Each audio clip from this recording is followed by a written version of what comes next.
भाभी रमा और उनकी सहेली मधु की सारी दलीलों को नज़रअंदाज करते हुए रोहन अपनी भाभी रमा और उनकी सहेली मधु की सारी दलीलों को नज़रअंदाज करते हुए शादी न करने की जिद पर कायम रहा। पूनम से जुड़ी यादों के कारण अब किसी लड़की की तरफ देखने का मेरा मन नहीं करता। शादी न करने की मुख्य कारण दोहराते हुए रोहन का गला भर आया था। पर पूनम अब जिंदा नहीं है, मधु ने उत्तेजित लहजे में उसे याद दिलाया।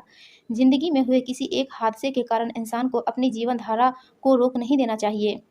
मैं पूनम की यादों के सहारे सारा जीवन गुजारने का फैसला कर चुका हूँ। मधु भाभी, रमा ने एकाएक गुस्से से भरी आवाज में अपनी सहेली से कहा। मधु, इन जनाब के साथ मगज मारने से कोई फायदा नहीं। अच्छा ही है कि ये शादी करने से इनकार कर रहे हैं। इन जैसे जिद्दी और नासमझ इंसान के साथ शादी करके कोई लड़की खुश रह भी नहीं सकती। तब तक खामोश बैठी मधु की छोटी बहन सुमन एकाएक भावुक लहजे में बोल पड़ी। ऐसा मत कहो रमा दीदी, इन जैसे संवेदनशील इंसान की जीवन संगनी बनकर कोई भी लड़की खुद पर गर्व करेगी। मधु और रमा को उसका शर्माते लजाते में अपनी बात कहने का यह ढंग हैरान कर गया। रोहन भी उसके चेहरे को उलझन भरे अंदाज में पढ़ने की कोशिश कर रहा था।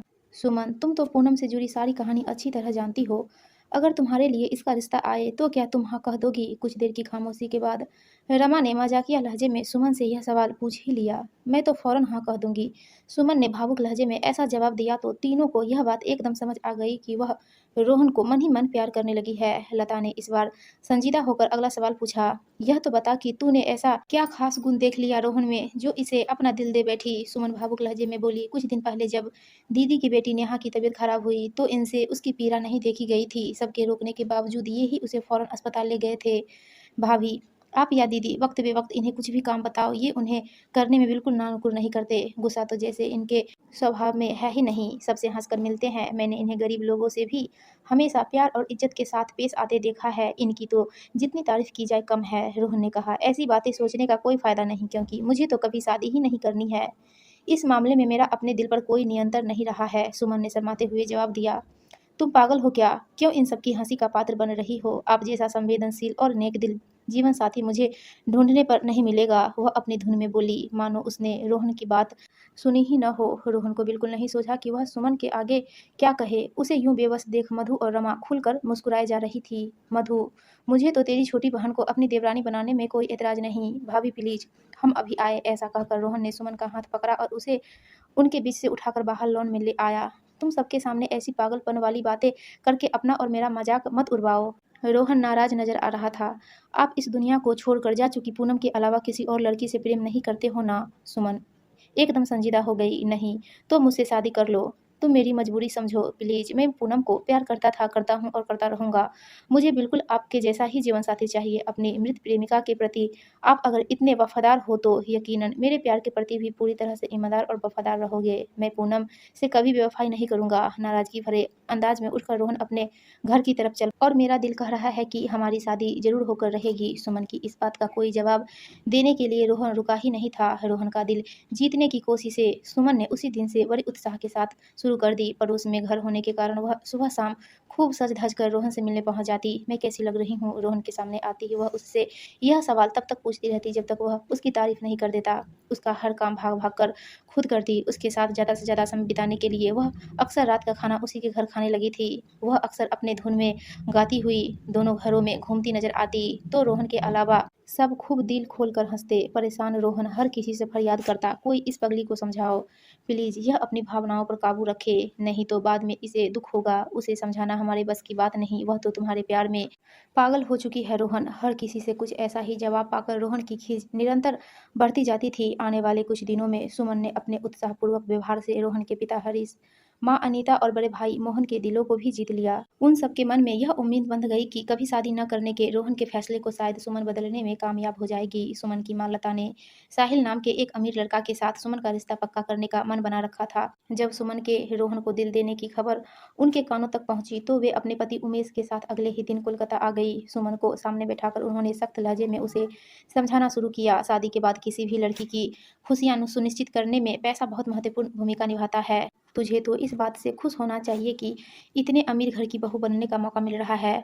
पर मैं रोहन को पसंद करती हूँ, उसे दिल की गहराइयों से प्यार करती हूँ। सुमन ने रोआसे स्वर में उन्हें अपने दिल की बात बता दी। वैसा सब कुछ नहीं होता लता, हमें इसकी पसंद नापसंद का भी ख्याल रखना चाहिए। उमेश ने अपनी बेटी का पक्ष लिया। तुम तो अपना मुंह बंद ही रखो जी। लता एकदम गुस्से से फट पड़ी। तुम्हारे साथ पिछले 32 साल से मैं अपने मन को मार कर कैसे जी रही हूँ, यह मैं ही जानती हूँ। कभी न मनचाहा पहना, न कहीं घूमी फिरी, बजट बनाकर जीते हुए मेरी सारी जिंदगी बेकार हो गई। उमेश ने आगे कुछ न बोलने में ही अपनी भलाई समझी। लता ने उनसे ध्यान हटाया और अपनी बेटी को गुस्से से घूरते हुए कहने लगी, अपने इस प्यार और पसंद के पागलपन को गोली मार और मुझे बता कि साहिल के मुकाबले क्या है इस रोहन के पास। 4 कमरों का फ्लैट जिसमें वह भैया भाभी के साथ रहता है और खटारा सी पुरानी कार। अरे रोहन जितना साल भर में कमाता है उतनी तो साहिल की फैक्ट्री 1 महीने में उसे कमा कर देती है। तू जिंदगी भर ऐश करेगी उसके साथ। सुमन चिढ़कर बोली, माँ मेरी नज़रों में साहिल एक अहंकारी और रूखा इंसान है जो अपनी तारीफ खुद करके सबको बहुत बोर करता है। उस काबिल लड़के में ज़बरदस्ती बेकार के नुक्स मत निकाल। देख उन्हें सुंदर लड़की चाहिए और ऊपर से तेरी मौसी यह रिश्ता कराने के लिए खूब भाग दौड़ कर रही है। तुझ में थोड़ी सी भी अक्ल है तो फ़ौरन साहिल से शादी करने को हाँ कह दे। शादी के मामले में किसी ने मेरे साथ ज़बरदस्ती की तो मैं आत्महत्या कर लूँगी। ऐसी चेतावनी देकर सुमन उनके सामने से हट गई। कुछ देर तक अपनी बेटी को कोसने के बाद लता ने सुमन पर दबाव बढ़ाने के लिए साहिल को फ़ौरन अगले दिन सुबह कोलकाता आने का हुक्म फ़ोन करके सुना दिया। सफल बिजनेसमैन साहिल बड़बोला इंसान था जिसे अपनी अमीरी पर बहुत घमंड था। उसे पूरा विश्वास था कि सुमन उसके साथ शादी करने से कभी इनकार नहीं करेगी। सुमन को मैं सारी दुनिया घुमाऊंगा। मेरी माँ शादी में इतने जेवर चढ़ाएगी कि देखने वालों की आंखें फटी की फटी रह जाएगी। हनीमून मनाने के लिए मैंने स्विट्जरलैंड जाने का मन बना रखा है। हर वक्त ऐसी डींगे मारकर उसने लता के अलावा सबको परेशान कर रखा था। रोहन ने अगले ही दिन सुमन से अकेले में कहा, इस साहिल के साथ शादी करने को तुम हाँ मत कहना।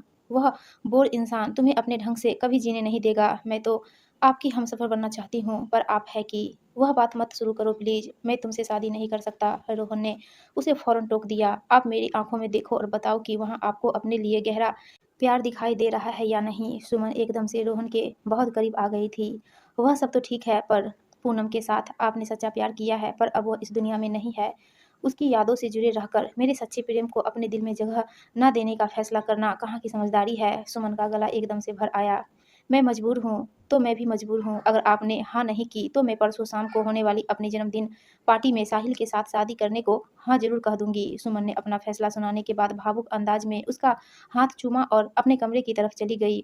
उस शाम को साहिल के वापस लौटने से पहले सुमन ने सबके सामने उससे कहा, मैं शादी को लेकर अपनी पक्की हाँ या ना आपको 2 दिन के अंदर जरूर बता दूंगी। सुमन की इस घोषणा के बाद सभी रोहन की तरफ आशा भरी नजरों से देखने लगे। उसके गुस्से से डरकर कोई कुछ कह तो नहीं रहा था पर उन सब की खामोशी भी रोहन के ऊपर सुमन से शादी के लिए हाँ कहने को जबरदस्त दबाव बना रही थी। सुमन की आशा के विपरीत रोहन ने शादी को लेकर कोई बात नहीं की। वह तो अपने घर से सुबह से देर रात तक के लिए 2 दिन ऐसा गायब रहा कि उन दोनों की अगली मुलाकात उसकी जन्मदिन पार्टी में ही हुई। पार्टी में शामिल होने के लिए जैसे ही रोहन ने ड्राइंग रूम में कदम रखा तो उससे बेहद खफा नजर आ रही सुमन ने ऊंची आवाज में सबको संबोधित किया, अपने माता पिता की खुशी की खातिर मैंने साहिल से शादी करने का फैसला।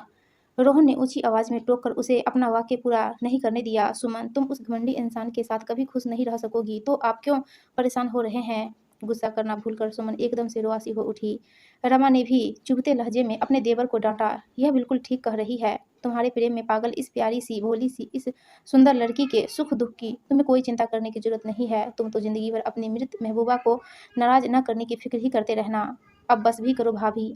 आप सब लोगों के ताने सुन सुनकर मैं इतना तंग आ गया हूँ कि मुझे सुमन से शादी करना मंजूर है। रोहन की इस घोषणा को सुन सुमन के अलावा वहां उपस्थित हर इंसान तालियां बजा उठा। सबकी नजरों का केंद्र बन गई। सुमन ने उदास लहजे में अपने मन की बात कही, शादी के मामले में मुझे इनकी दया या एहसान नहीं चाहिए। ऐसी शादी करने का क्या फायदा कि इनके सामने मैं रहूं पर ये पूनम के विचारों में खोए रहे। पहले तुम ही शादी करने को मेरे पीछे हाथ धोकर पड़ी थी तो अब क्यों इनकार कर रही हो।